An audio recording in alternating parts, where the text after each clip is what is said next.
Paul Perry, the renowned filmmaker and a best-selling author. It is such an honor to have you. No, it's great to be here. Can you tell us a bit about your background and how you started in this film industry? I got bored with writing, frankly. I mean, I was spending, I've written a lot of books. I've written over 20 books. And I just found myself isolated as a writer. Everyone says they want to be a writer, but they really don't. They don't know what it's like. And so I decided I've always been visual.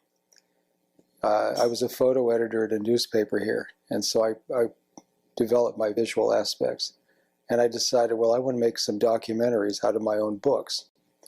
And that's when I went and did Jesus in Egypt. That was about 4 weeks after 9/11. And I went over there and wrote a book and then came back and was offered a chance to go back and make a documentary.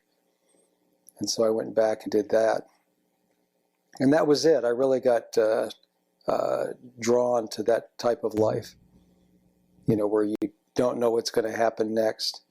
You know you're going to interview somebody, but you don't necessarily know what they're going to say. And as a result, you just it's just a different kind of life.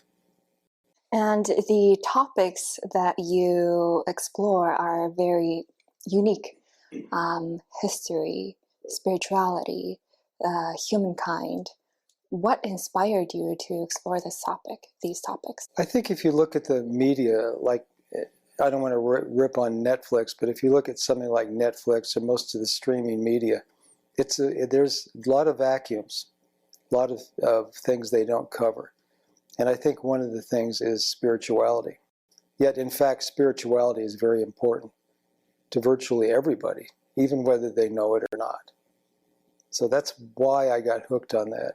And then I'm also just intrigued by it in my own life. It's like a Coptic priest said to me. He said, spirituality is like water. It's hard to define, but you know that you need it. And I found that was really very true in my life. Not really that interested in structured religion, but I'm interested in the basis of religion, which is this undefinable thing called spirituality. And that's what draws me to it. And it's also, so it's that, and it's this big vacuum of it in the media. There's just not enough about spirituality in the media. How do you cultivate your spirituality? By studying other people's spirituality. I think that's one reason. I mean, oftentimes journalists have trouble answering that because journalists, and I think much of the training involves not being committed to one point of view or another. But, and that's what I've kind of done in my life, is not be committed to one point of view or another, but try to gather as many points of view as I can. And so that's how I've manifested it in my life. Now, I'd like to touch on this creative process. How do you choose the subjects for your films, and what criteria do you use? I choose my subjects pretty much the way any freelance writer would. I pick things that are interesting, that can hold my attention for a long period of time. For instance, we decided to do a documentary about Christopher Columbus, because there was so much legend in Europe that Columbus wasn't Italian, and that he was actually Portuguese and related to the royal families. I didn't really believe that necessarily. It sounded like fake news to me, but there was something about the story that drew me in. And what we did was we relied on DNA taken from Columbus by the head of the CSI department at Granada University. And he found that Columbus was related to the Portuguese royal family. And that changed the whole story about Columbus, because he then took that information and spread it through the academic community in the world. And they all decided that based on his DNA, he was not born in Italy. And then they started to find different things about him, that he didn't speak Italian, that he spoke a mix of Castilian and southern Spain and Portuguese. So that explains why he was people always said that he spoke with a very strange accent. And that's because his mother was Jewish, born in Cuba, Portugal, and she had had a child with the Duke of Beja, and that child was Christopher Columbus. And we just started to follow this amazing chain of evidence that when he went to, when he discovered, he never did make it to America, but when he discovered the islands off the coast of America, all the places that he named are named for towns around his town of Cuba, where he was born. So he named Cuba, and then he named all these other San Salvador and places like that. So that worked in the same way DNA would. That this was like his DNA matched the DNA of the royal family of Portugal, and he had a kind of a geographic DNA too. So it's actually that's been fascinating, and it's fun to follow these weird little chains of information and see that they really blow up into something bigger. You've been working on many projects. What was your favorite so far? Wow. Probably Jesus in Egypt. That was the most fun. Well, it's the unknown Jesus. In the Bible, there's 5 verses that say he spent time in Egypt.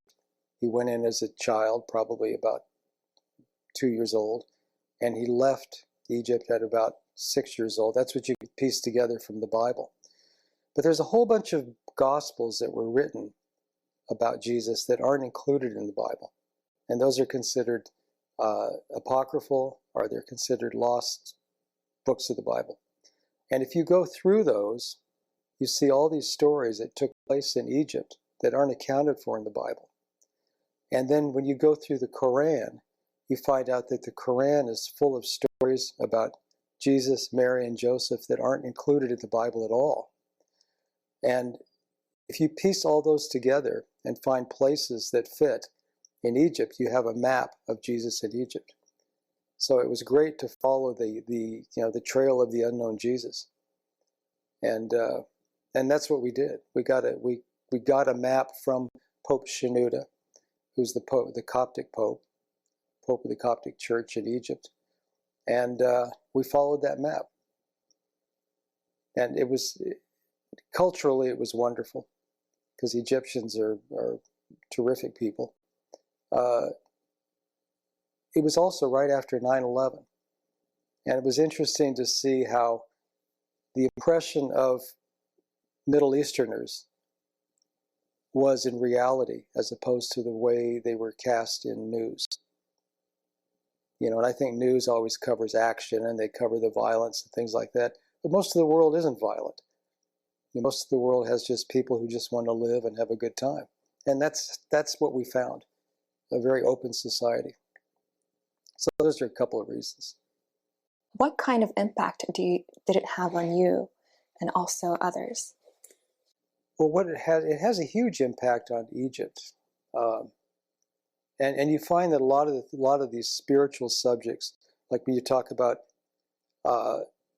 relics and things like that, have a huge impact on people in Europe and in the Middle East. So with Jesus is a factor in both religions, Islam and Christianity. So that's how you kind of, I don't want to overstate it, but they have a way of uniting over that Holy Family trail.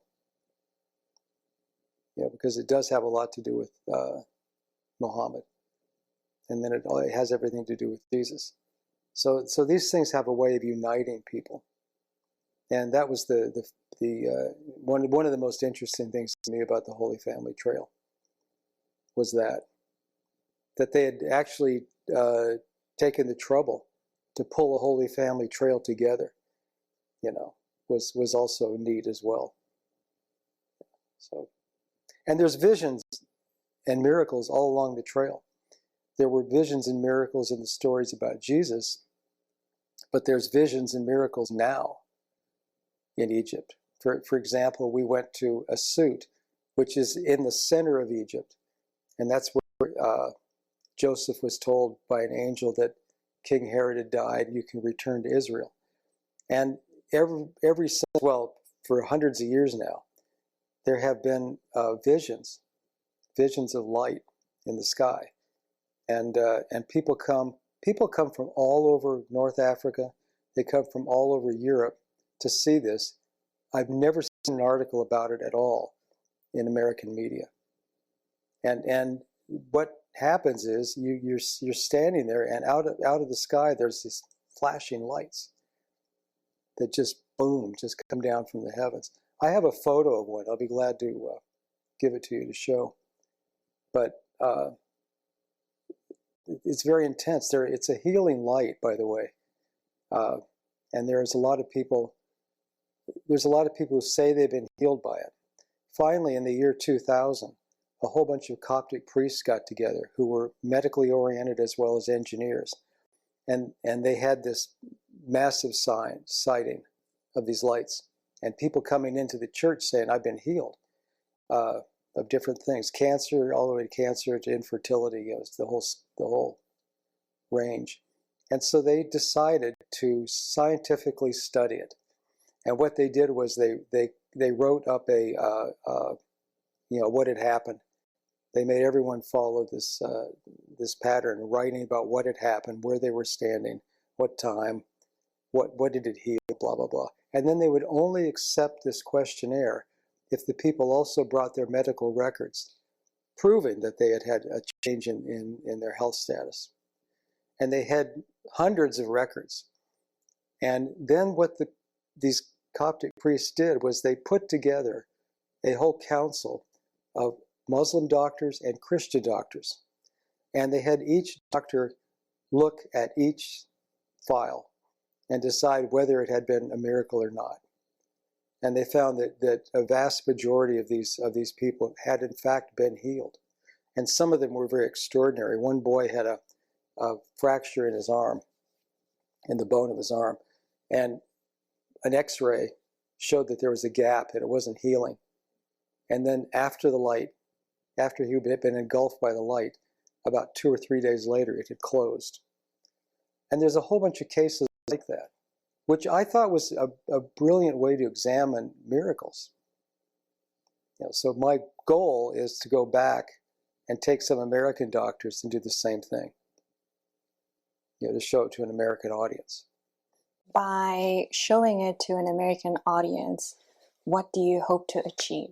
Well, Americans, in my estimation, only have a tendency to believe in Western medicine. They don't cotton to qigong, for one thing. They kind of give, with the exception of Lancet and journals like that, they don't really accept European research. But they'll accept American research. And so that's why I would bring Americans over to do research that would be readily accepted by an American audience.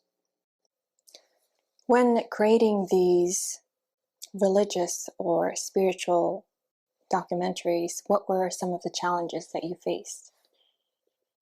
Very few challenges, actually. Yeah, I don't think there's that many. Many challenges. People are willing to talk about them. Once again, I think they're less willing in the United States because there is in many ways an aversion to religion or spirituality in the U.S. Although you see it springing up now in more and more ways. People know they're missing something, and they know it can be called spirituality. How do you make sure that your work is engaging and meaningful to the audience? You have to work at that. I mean, with anything, you have to work at that, with any kind of media. So you have to put things in the right place. You have to hook. You have to hook people into appreciating what you appreciate. You have to remember that people don't know as much about it as you do after you've researched it. So you have to make sure that you're speaking to an audience that isn't as educated in this particular area as you are. And that's it. I mean, it's really on the burden of the person who makes the film, or writes the book. Speaking of what you are interested in, Yeah. you are very interested in near-death experiences. I am, yeah. And you've worked closely with Dr. Raymond Moody. How did this happen? How did you guys meet? It was in 1988, I believe. We worked together that long. But I was I was executive editor of a magazine called American Health Magazine, which was a major consumer health magazine in New York. And my book agent called me one day and said, let's go have lunch. I want to talk to you about Raymond Moody. And I didn't know who Raymond Moody was. I had no idea. And so Nat, my agent, said, I want you to write a book with Raymond. Raymond is supposed to finish this book called The Light Beyond, but he just can't pull the trigger. He needs some help. And I said, I don't know who Raymond is. And he says, well, you know what a near-death experience is, don't you? I don't. I have no idea. And he says, well, Raymond's a guy who named the near-death experience and defined it. Great. And so Nat said, well, look, for being the editor of a major health magazine, you're not very well educated in this area. So you need to go write a book with Raymond and learn something about near-death experiences. And so that's what I did. I went down to Georgia and met Raymond, and we wrote a book called The Light Beyond, which was a very general book about research that had been done since his first book, Life After Life. And I got curious in writing that book because there were things that I didn't think had been researched. One of them was children in near-death experiences. And so I said to Raymond, there's some things missing from this.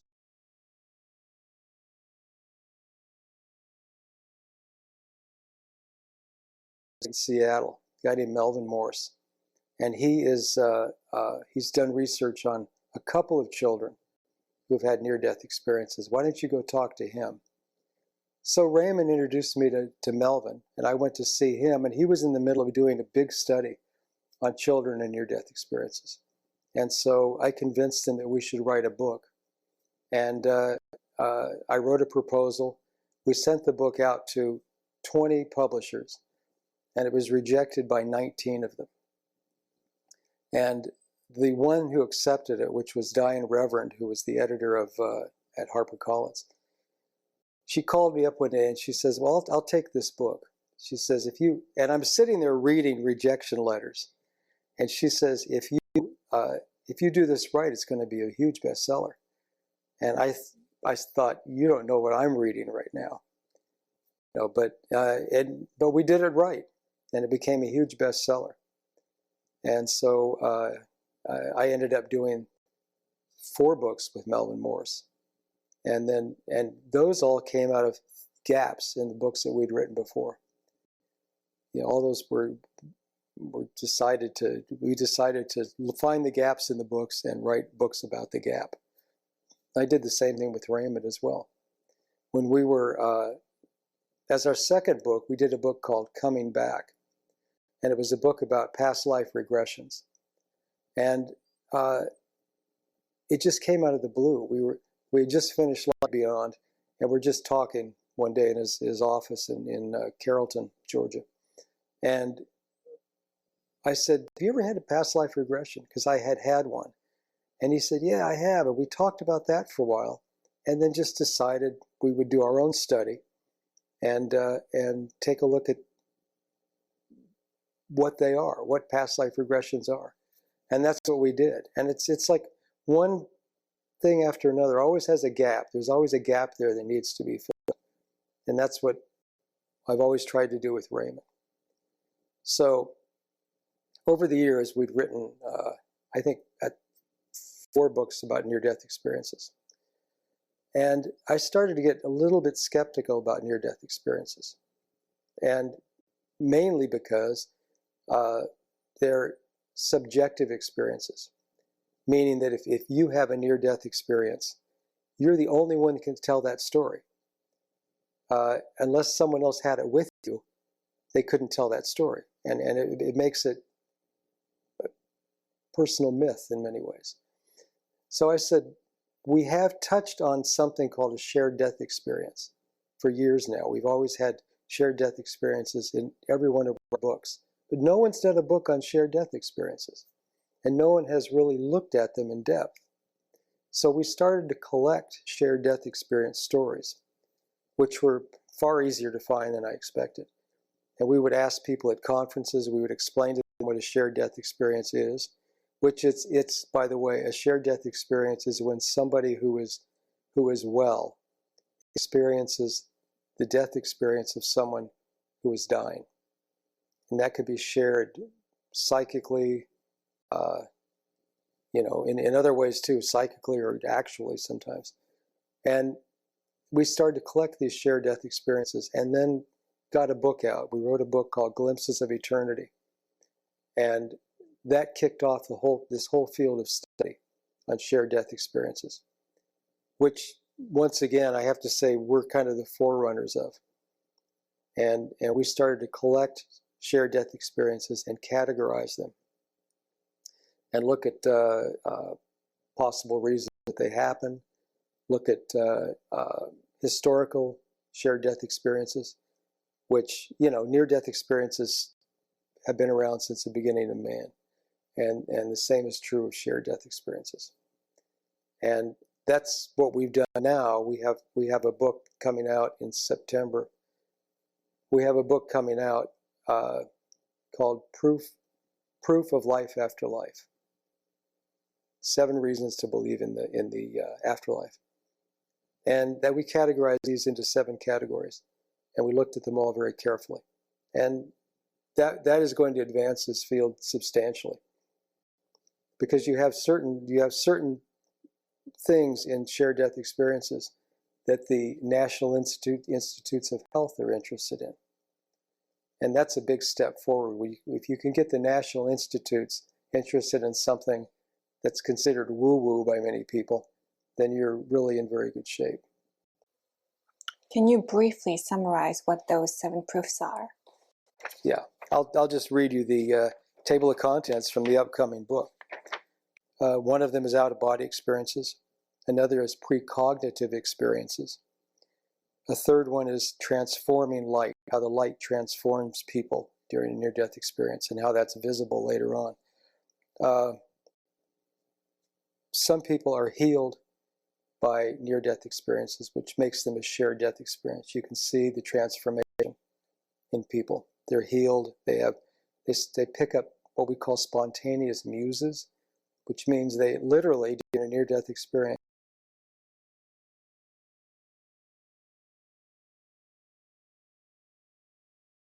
will. And then there's an interesting one called Light, Mist, and Music. That's one of our chapters. And what it deals with is a large number, not a large number, but quite a few doctors and nurses will see when someone dies, they'll see a mist come out of them, or they'll see a light that comes out of them, or parts of the room will light up. Or music. They'll hear music. And it tends to be very angelic music that some people have spent years trying to recreate. In fact, there's a doctor in Syracuse, Tony Sirocco, who had a near-death experience and heard music and then devoted years to becoming a pianist. And he now does tours of Europe in concert halls in Austria and other places, playing the piano. I mean, he's good enough to do that. And that's the result of having this near-death experience. The mist is amazing. For hundreds of years, it's been discussed among people who have been around the dying, and they'll see a mist. The same is true of lights, spontaneous lights. What they mean, no one knows. I mean, generally speaking, doctors who see it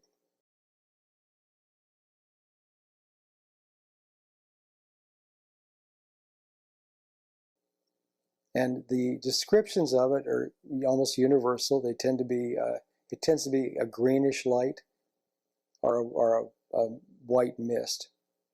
And it tends to head for a portal that's high in a room and get sucked into that portal. Writing multiple books on this topic, why do you think it's important to know the validity of this experience? Yeah. I think people have a deep fear of death, without a question. And to know what happens, to know that possibly, a high possibility actually, to know that that consciousness survives death is eye-opening to a lot of people. And to know that there's actually science on it, because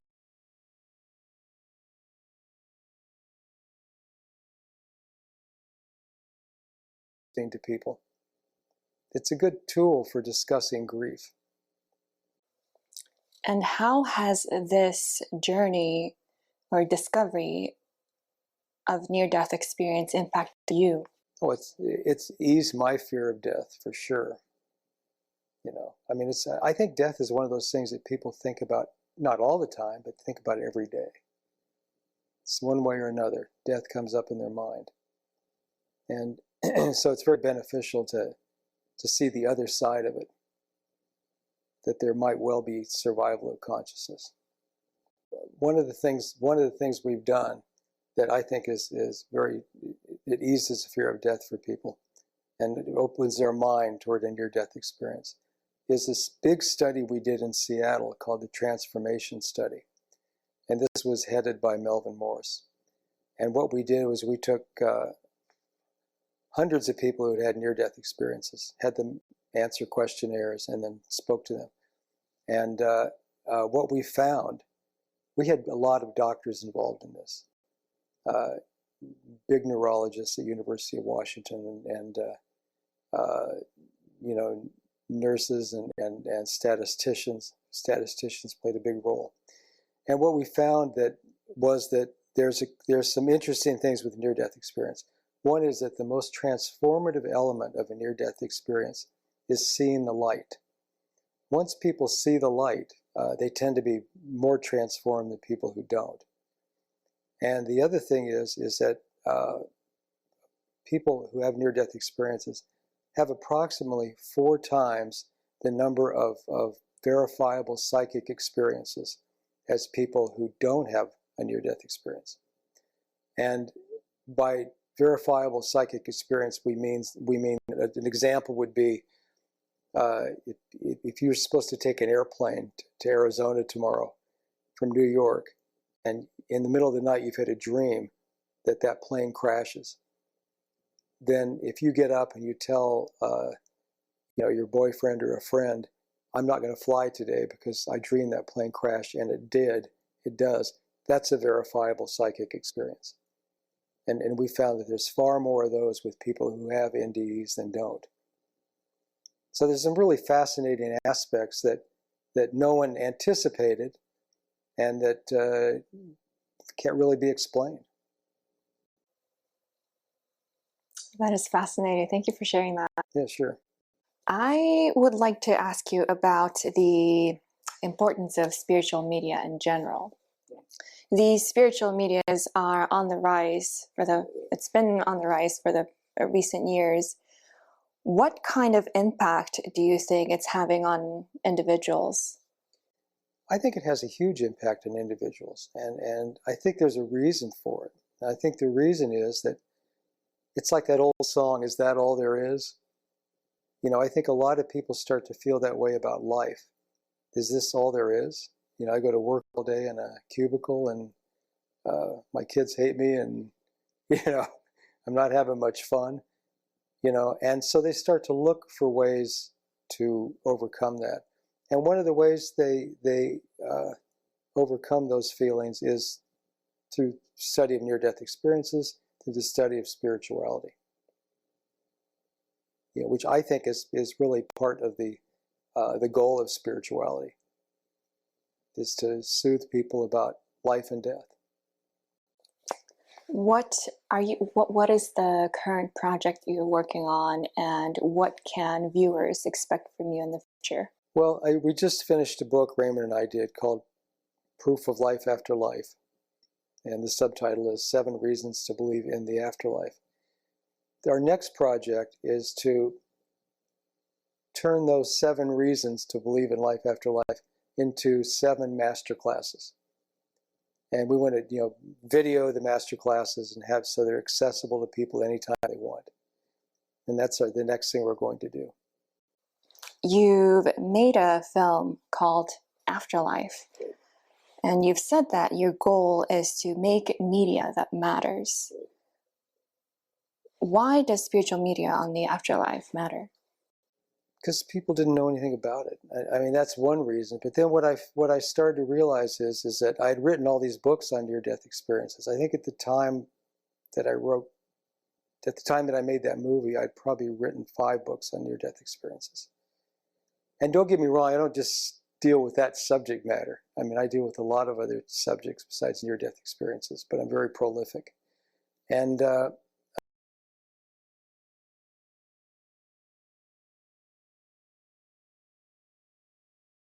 done.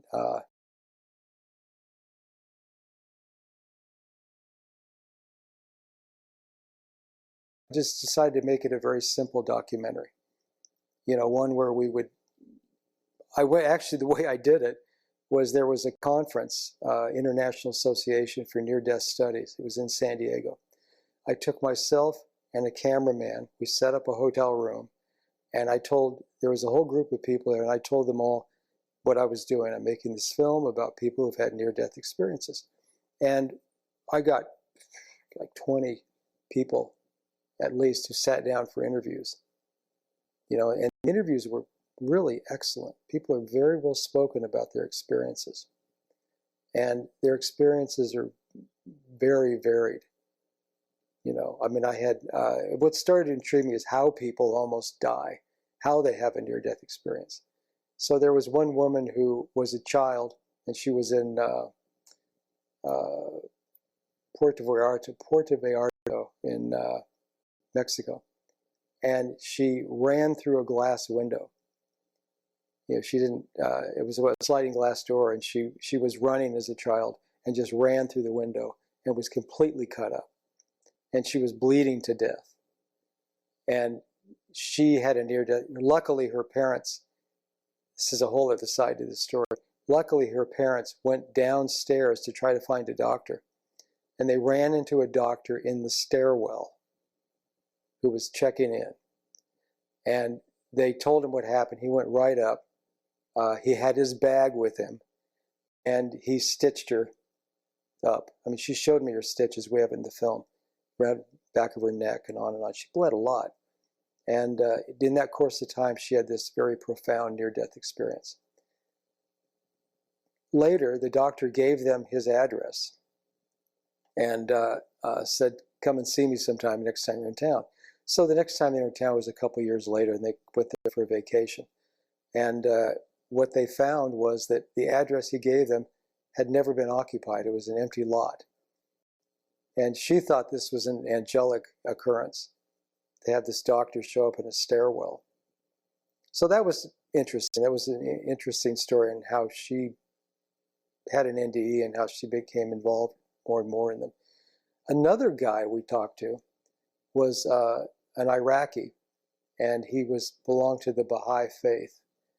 And there was an Iraq-Iran war, and because he was Baha'i, he was put on the front lines because the Saddam didn't like the Baha'i, so he put him on the front lines. Everyone that was with him in his battalion was killed. He survived, and he had a lot of guilt about surviving. And he kept trying to figure out, why did I survive? And so he went to India, and he went to a guru. And the guru said, well, before you can ask questions about death, you have to experience it. So he gave him a sack of cobra venom. And he had him, it was a sack full of chilies and he chewed on this sack full of chilies, and his throat closed up. And so he was suffocating. Luckily, there were 2 doctors who were with him at that time, and that really saved him. But in the meantime, he's suffocating. He has this near-death experience. And it helped him understand death. And it helped him understand that there's some people are lucky and some aren't. And that's why he survived the war. And since then, he's become, he owns a big electrical company in LA. And he's been very involved in death studies and near-death experiences. Some people just, they're making toast